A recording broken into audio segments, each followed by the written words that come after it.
हम यहाँ पर देखते हैं जाति, कास्ट। कास्ट क्या है, जाति क्या है? तो जाति, इसकी रचना आनुवंशिकता के आधार पर होती है, वंशानुगत होती है। आप किस जाति के होंगे यह आप तय नहीं कर सकते हैं। जीवन में बहुत कुछ अपनी परिस्थिति को आप तय कर सकते हैं, अपनी हैसियत को आप तय कर सकते हैं, अपनी मेहनत से, अपनी पढ़ाई से, अन्य किसी कारण से, कई एक कारक से आप अपने आप को निर्धारित कर सकते हैं। लेकिन आप किस जाति के होंगे यह आप तय नहीं कर सकते हैं, या आप जिस घर में जन्म लेंगे वो किस जाति के होंगे, उसी जाति के स्वाभाविक रूप से सदस्य, स्वाभाविक अंग आप हो जाते हैं। जाति हिंदू सामाजिक व्यवस्था का एक संस्था, कहिए जटिल संस्था कह सकते हैं, और इसकी रचना आसानी से नहीं होती है बल्कि कठोर मापदंड के आधार पर होती है। परंपरागत भारत में जातियां सामाजिक श्रेष्ठता का अधिक्रम बनाती थी। कौन सी जाति में से संबंध आप रखते हैं उसी हिसाब से आप श्रेष्ठ होते हैं, और उसी हिसाब से शुद्धता और पवित्रता का भी परिभाषा तय होता था। अपने परंपरागत समाज को देखें, भारतीय हिंदू समाज को देखें, तो यहाँ चातुर्वर्णीय व्यवस्था थी, वर्णगत व्यवस्था थी। इस वर्ण व्यवस्था में ब्राह्मण, क्षत्रिय, वैश्य, शूद्र की बात थी। हालांकि इसके साथ साथ एक और पांचवा भी था जिसका जिक्र कहीं कहीं होता है। इस पांचवें को अत्यंत या अस्पृश्य जाति मानी जाती थी। इस जाति समूह को वर्ण व्यवस्था के बाहर और उसे अवर्ण के रूप में परिभाषित किया गया है। हालांकि सवर्ण में भी पहले 3 ही वर्ण को सम्मिलित किया गया था, उसके बाद यहाँ 4 वर्ण को स्थान दिया गया। यहाँ पर हम जाति की बात करें तो यहाँ जाति व्यवसाय आधारित समूह में तय होते हैं। आप यह देखते होंगे कि समय के साथ साथ किस तरह जातिगत व्यवस्था में परिवर्तन भी दिखे हैं। जाति के रूप में हम अगर देखें तो जाति के रूप में जो जिस जाति समूह का व्यक्ति होता है उसका पेशा समान होता है, व्यवसाय समान होता है, उसकी सदस्यता जन्म से निश्चित होती है। उनका सामाजिक व्यवहार, खान पान, रीति रिवाज, संस्कार, संस्कृति, धार्मिक रीति रिवाज आदि के मामले में वे लोग एक रूप होते हैं, एक रूपता का पालन करते हैं। एक विद्वान आंद्रे बेतई, उनके शब्दों में कहें तो जाति व्यक्तियों का छोटा और विशेष नाम वाला एक ऐसा समूह है जिसमें सजातीय विवाह, आनुवंशिक सदस्यता और एक विशेष जीवन शैली के गुण पाए जाते हैं।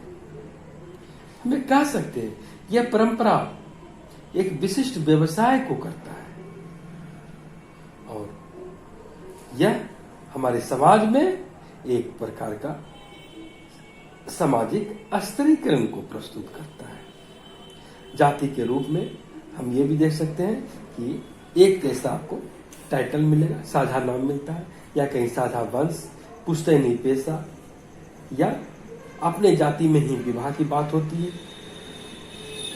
ऐसी बातें आपको दिखती है, और कहीं कहीं जीवन शैली में भी समानताएं दिखती है। एक महत्वपूर्ण बात यह भी दिखती है कि जाति जैसी अवधारणा आपको भारत से बाहर नहीं दिखती है। अपने देश में ही जाति, कास्ट जैसी बातें, जातिगत आधार पर भेदभाव वाली बातें, वो समानता वाली बातें आपको अपने भारतीय समाज में ही दिखती है। भारतीय महाद्वीप के बाहर यदि आप देखें तो वहां इस तरह की नीति आपको नहीं दिखेगी। या जातिगत भेदभाव वाली बातें या समानता वाली बातें, आप जो भी कहिए, यह भारत के हिंदू सामाजिक जीवन की एक विशेषता है। ऐसी बातें विद्वान सेनाट प्लेटकर, रिजले ने भी माना है। और व्यक्ति और समूह दोनों की भूमिका, दोनों की परिस्थिति को तय कर देता है यह जाति। हमारे यहाँ जाति की बातें विवाह आदि के अवसर पर ज्यादा दिखती है कि लोग अपने संतान का विवाह सजातीय समूह में ही करना पसंद करते हैं। रोटी बेटी का संबंध की कहावतें अभी भी जातिगत समूह द्वारा ही पूरी की जाती है और इसी पर निर्धारित है। हालांकि आजादी के बाद संविधान निर्माताओं ने संविधान में ऐसी हर संभव बातें कही कि जाति की बातें नहीं दिखे, लेकिन इन सब के बावजूद लोकतांत्रिक व्यवस्था की बुराई ने, इसकी नकारात्मक भावना ने जातिगत बातों को मिटने नहीं दिया और इस जातिगत संस्था को और अधिक समृद्ध कर दिया।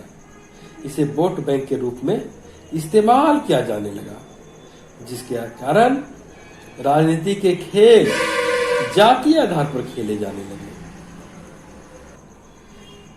कई एक जाति में उसके नेता पनप जाते हैं, वे चाहे अपने ही जाति समूह के अन्य लोगों से कम पढ़े लिखे क्यों नहीं हो, कम बेरोजगार क्यों नहीं हो, लेकिन यदि वे मोबिलाइजेशन समूह में सही ढंग से कर लेते हैं तो वे उभर जाते हैं, जातिगत भावना को भंजा लेते हैं। वे जाति विशेष होने के कारण जातिवाद से लाभ लेते हैं। अपने देश में पिछड़ा वर्ग आयोग के अध्यक्ष रहे थे काका कालेलकर। उन्होंने इस संदर्भ में कहा भी है कि जातिवाद एक ऐसी उच्च अंत तथा सर्वोच्च समूह भक्ति है जो न्याय, औचित्य, समानता तथा विश्व बंधुत्व जैसे स्वस्थ सामाजिक मानकों की उपेक्षा करती है।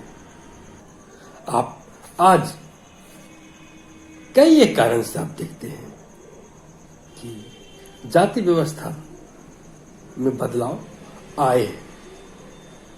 ऐसा नहीं है कि उच्च जाति की ही श्रेष्ठता सामाजिक समरूपता को तय करती है। आज जातिगत भावना कई एक कारण है इसके लिए टूट भी रही है और विवाह जैसे ही बातें दो लोग दूसरे जाति में कर भी रहे हैं और इसे इस आर्थिक युग में कहीं न कहीं इसे समाज द्वारा अपनाया भी जा रहा है, मान्यता भी दी जा रही है। विशेषकर शहरी संस्कृति ने, नगरीकरण की संस्कृति ने इस जातिगत भावना को तोड़ दिया है। फ्लैट वाली कल्चर में आपके बगल में कौन सी जाति के लोग हैं यह नहीं देखी जाती है। ग्रामीण परिवेश में जातिगत बातें होती है, लेकिन शहरी परिवेश में कहीं न कहीं जाति की संस्था को चुनौती दी है। समाजशास्त्री A.R. देसाई ने भी कहा है कि आप आधुनिक उद्योग, आधुनिक शहर के अस्तित्व में देखें तो होटल है, रेस्तरां है, रंगमंच है, ट्राम, बस, रेलगाड़ी, हर जगह आपको हर तरह के इंसान भरे पड़े मिलेंगे। होटल, रेस्तरां हर जगह, लेकिन वहां आपको यह नहीं पता चलेगा कौन से लोग निम्न जाति के हैं और कौन से उच्च जाति के। जातिगत भावना वहां मिटती दिखती है। यह अलग बात है कि जाति भी लुप्त नहीं हुई है। हालांकि कहीं कहीं अभी भी ऐसी बातें होती है, जैसा कि एक आपने पुस्तक में आप देखें, फ्रांको 2004 का जिक्र है, परमार ने लिखा है कि वे हमारे हाथों से पानी नहीं पीते हैं। हम चाहे कितने ही अच्छे वेशभूषा धारण क्यों न करें, वे हमें अपनाने को अभी भी तैयार नहीं है। जातिगत भेदभाव अभी भी आपको देखने को मिल ही जाती है। लोकतंत्र की कार्यप्रणाली ने जाति व्यवस्था को प्रभावित किया है और यहाँ पर इसका परिणाम हुआ है, दुष्परिणाम हुआ कि जाति हित समूह के रूप में मजबूत हो गई है। हर जाति अपने अपने राजनीतिक हित देखता है, राजनीतिक दल को प्रश्रय देता है। भेदभावग्रस्त जातियों को समाज में अपने लोकतंत्रीय अधिकारों के प्रयोग के लिए अभी भी संघर्ष करते देखा जा सकता है। यह तय है कि जातिगत व्यवस्था को हम एक पिरामिडीय रूप में देख सकते हैं, त्रिभुजाकार के रूप में, ऊपर से नीचे के रूप में, जहां सवर्ण जातियां, श्रेष्ठ जातियां ऊपर के रूप में होगी तो अंत्यज या शूद्र का स्थान नीचे आएगा। ये सी परतें, ऐसी श्रेणियां हमारे समाज में रही है। संविधान इसे समतामूलक नहीं मानता है और इस तरह की भेदभाव वाली कोई बात आज नहीं है संवैधानिक दृष्टि से। और आज यही कारण है कि कई प्रकार के विवाह, व्यवसाय, सहभोज, पारस्परिक व्यवहार आदि के संदर्भ में आप देख सकते हैं कि जातिगत भावनाएं मिट रही है। कोई पहले जिस पेशे से जिस जाति का बोध होता था, आज वह पेशा किसी दूसरे जाति के लोग भी कर रहे हैं। और जाति व्यवस्था पर हम ये कह सकते हैं कि कई प्रकार की वाहपों की स्थिति आज भी दिखती है। लोग इसे नहीं मानते हैं, नहीं मानना चाहिए। इसके बावजूद यह समाज की सच्चाई है। लोकतंत्र होने के बावजूद संविधान में इस तरह के भेदभाव को नहीं मानने के बावजूद, इतने आधुनिकीकरण के दौर में जीने के बावजूद जातिगत भावना यदि समाज में किसी भी तरह की वैमनस्यता बढ़ाती है तो इसे किसी भी दृष्टि से सही नहीं कहा जा सकता है।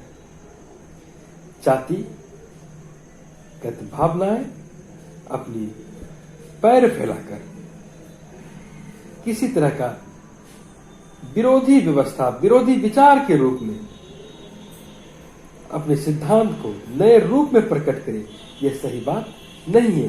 लोग अपने को विशेषीकृत रूप में माने, पर किसी प्रकार की वैमनस्यता अथवा